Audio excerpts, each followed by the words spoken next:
Welcome along to our big match preview and backed by Ladbrokes for the season. Clive and I are here to take a look ahead to Saints on Sunday in the FA Cup semi-final at Wembley.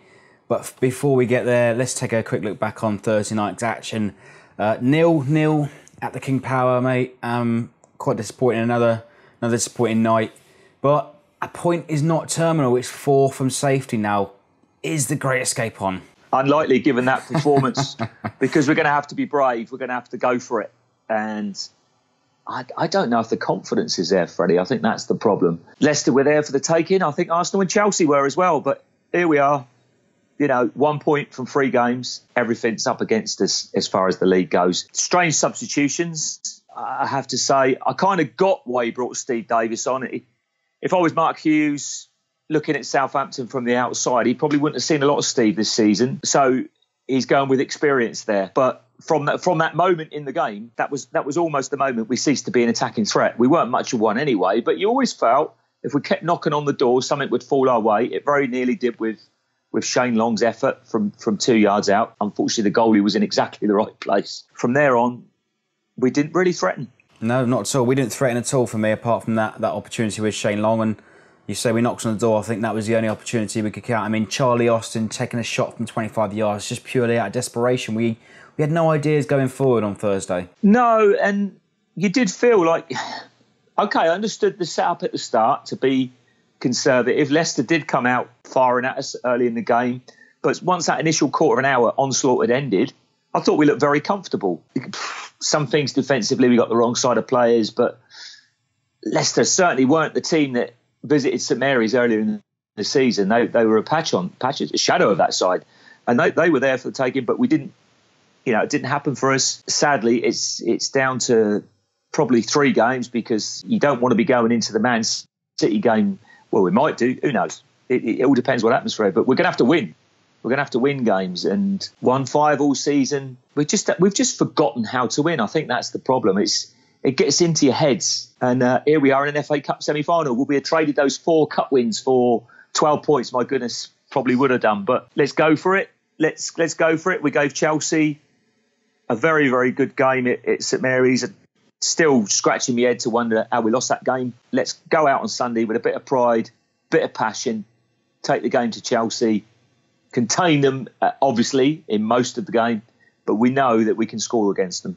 Yeah, absolutely. I agree with that statement as well. I think also Thursday night, I think our defending was resolute. We defended in numbers and probably too many numbers. 10 men in our box towards the last 15 minutes. I think Claude Puel perhaps had the last laugh, but Leicester fans also becoming frustrated with his side-to-side conservative approach, and we can tell them, I told you so. Well, it's not much consolation, to be honest. And I think way too many arguments on social media have centred around Claude Puel. What's important is what Southampton does in the now, and also, okay, if the worst happens, we're going to have to rebuild. We've just got to face up to things. But right now, it's the semi-final, so all guns blazing for Chelsea. Yeah, and we started with the same formation, the same players that played against Chelsea on Thursday night, a 5-4-1.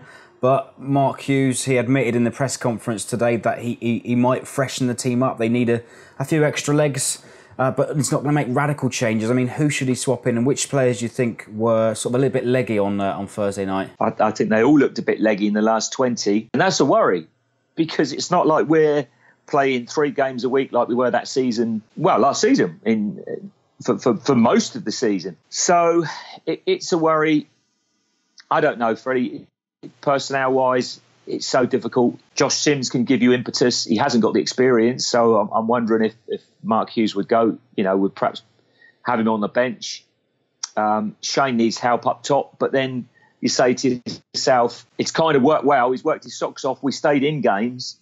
It's a question of at what stage in the game can we chuck 2 up top? Can we gamble that 2 up top, leaving bigger holes in midfield and obviously at the back? Yeah, I think that's the worry, and that's the problem that we've had over the last, on Thursday, really. We didn't take enough risks, didn't take enough. We didn't gamble enough. But I think Chelsea, they had the opportunity to swap around quite a few of the players on Thursday. They made 6 changes because they can. They've got a squad to do so. There are questions and there are rumours suggesting around on social media that a few players, some of our record players, aren't willing to play for Mark Hughes, or Mark Hughes has kicked them out of the dressing room, for example. Lamina was ruled out with injury on Thursday. Buffal was ill, and Carrillo not even in the picture. I don't know about that, Freddie. Rumours are rumours. I can only go by what the lads are doing on the pitch, and I can't fault their effort. I thought defensively we actually backed each other up as a team, and had we done that all season, I think we'd have turned those draws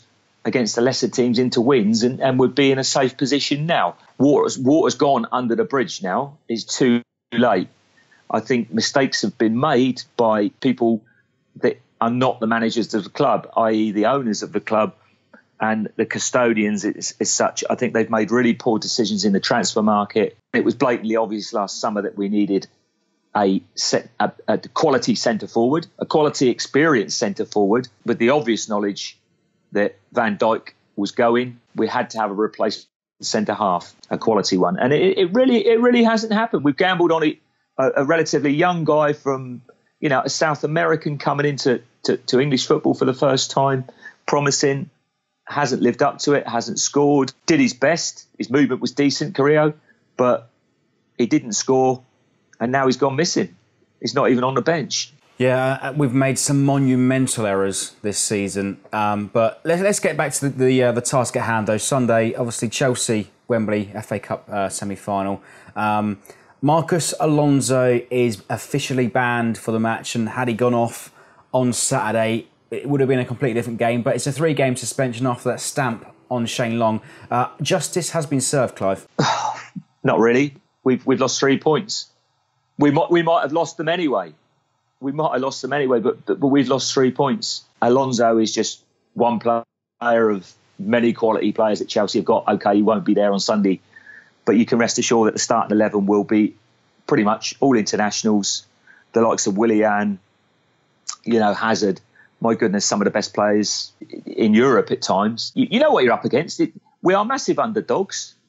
In a way, that could work in our favour, as it did in the final in '76. But I don't see our team right now having the balls that team had in '76, or perhaps the know-how and the experience. Or the spirit. That's the worry. And the spirit, yeah.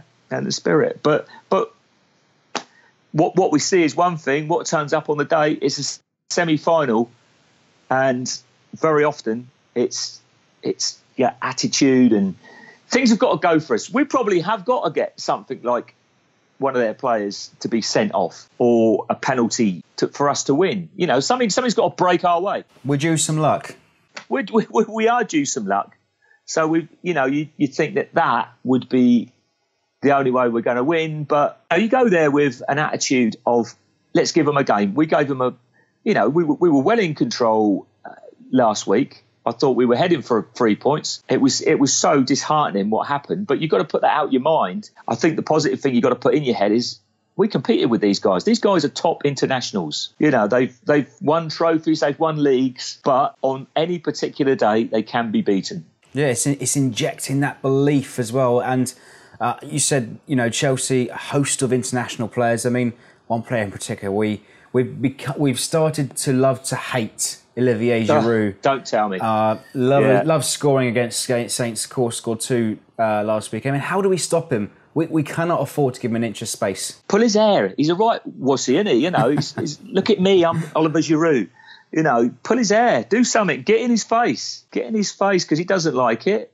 I don't know. We should have signed him. I hate to say I said, but many, many times this season, people say, oh, well, we wouldn't pay the wages. Pay the wages for 6 months. You're not going to lose 100 and whatever million going down. Plus, he was probably the same purchase price as what the Carrillo was. Carrillo, yeah, absolutely. Yeah, so you're paying a few extra wages. So, and there was a need for him. I found that all a very strange move, because he's just gone from Arsenal's bench to Chelsea's bench in a year when he needs to play football to get in the French World Cup team. But he's just one of many players at Chelsea. But yes, he has scored 3 goals against us. But I look at Hazard and, what a wonderful player.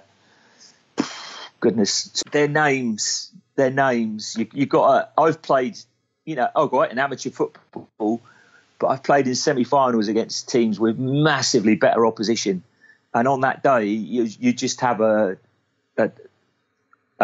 almost like a tunnel thing that your team are going to get there, your team are going to do it, and that's what the players have got to do.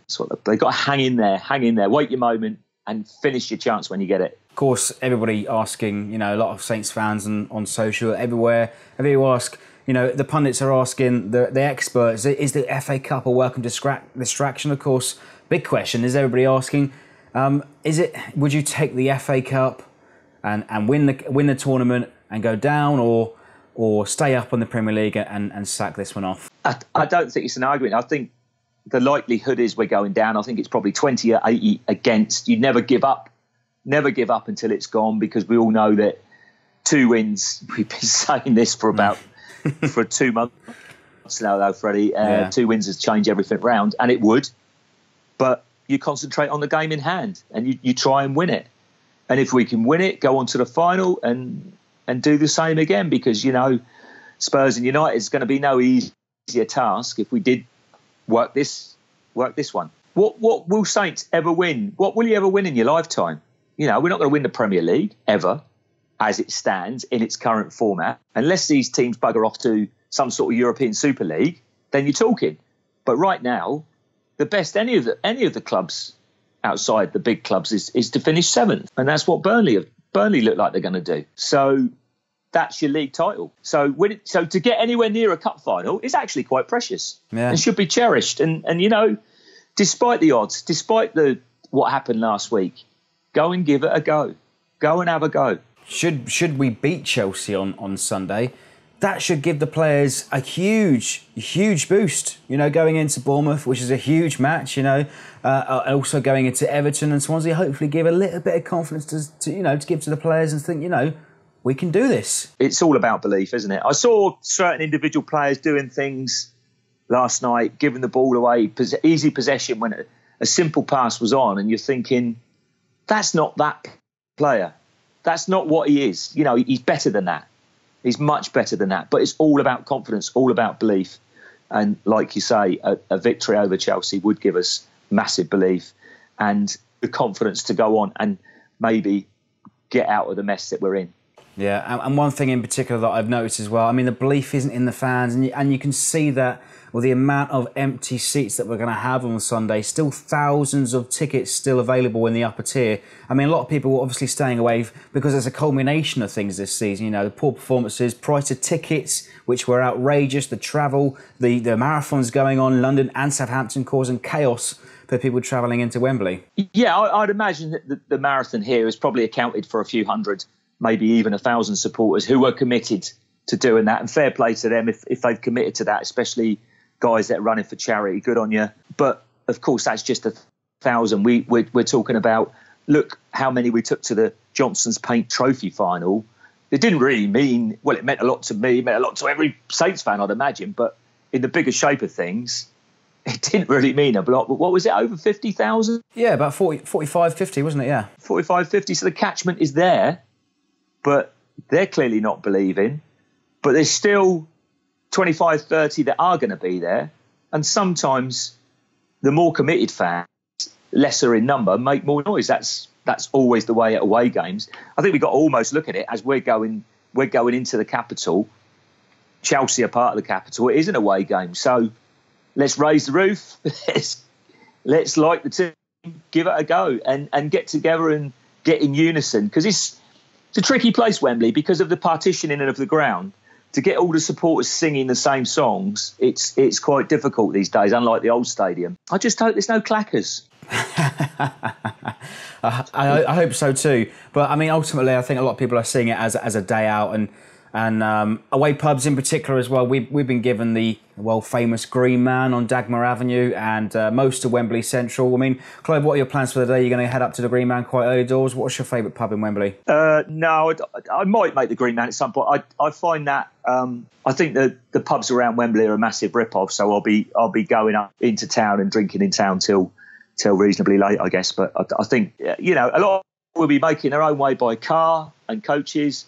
And thank you to Wilston FC for providing their facilities to let the Saints fans park there. OK, they're making money out of it, but they don't have to do that. So well done to them. You might even see the Wilston Ranger if you like. The guys that are going, enjoy it, make the most of it. Who knows when we're going to be back there again. Cherish the day, cherish our football team. We're proud of them. No matter how shit they've been this season, it's our team. And we're going to give Chelsea a run for their money. And who knows? I hope so, mate. Absolutely. But what are your hopes? I mean, I know you don't like predictions, but I have to push you for one.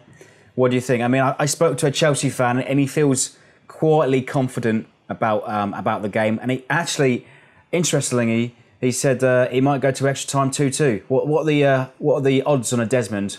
Ooh, well, who knows, mate? I mean, last week, that game was very tight for a long time. Although we were in the lead, I thought we competed really, really well. And so that's what you've got to do, stay in the game. If we're going to win it, I reckon we could do it 2-1. Like to think we could do it in normal time. Because if it came to it, I think in terms of extra time, Chelsea's bench is much stronger. That would be a worry. But let's go for it. Let's take the game. When the chance arises, we take the game to Chelsea. We've proved we can score against them. If I was a Chelsea fan, I'd be feeling very, very confident. But something in the back of my head would say, hang on a minute, how embarrassing would it be if we lose to Southampton? And there'd be a sort of little worry. And that would probably be in the players' heads as well. So if you can stay competitive, round about the 70th, 80th minute, instead of them dominating us, how about us having a go and doing things that we didn't expect? It's all about belief, mate, and it's always what if we can do it, and it's always putting that belief in the players and belief in the 20, 30,000 people that we are taking to Wembley. I mean, Chelsea, huge expectations on their shoulders. Yeah, and you've got to make use of that because the players, Chelsea players, the Chelsea fans, they'll be going there very confident, expecting to win easily. But the longer we stay in that game, the more the doubt grows in their fans and their players, and they're thinking, hang on, we're in a game here, we could lose this. And that's when Saints have got to become stronger and get their belief, keep going for 90 minutes. Pressure builds on Chelsea. The pressure is all on Chelsea to win that game, so use that. And I like to think the fans could sense that as well. The Saints fans could sense, as if you can get stronger in a game, raise the volume, get the singing up. Come on, Saints. We actually can win this competition. No matter how bad the season's been, we could be back in Europe. Got my passport ready, and I don't care if it's French. Yeah, absolutely. Well said, mate. Yeah, we all need to believe as well. And go ahead and leave your predictions in below. What do you think will happen at Wembley on Sunday afternoon? Can we do it? Are we 90 minutes away from a final that was totally unthinkable during the middle of this campaign? Thanks for watching. Leave us your likes, your comments, share, and we'll see you at Wembley.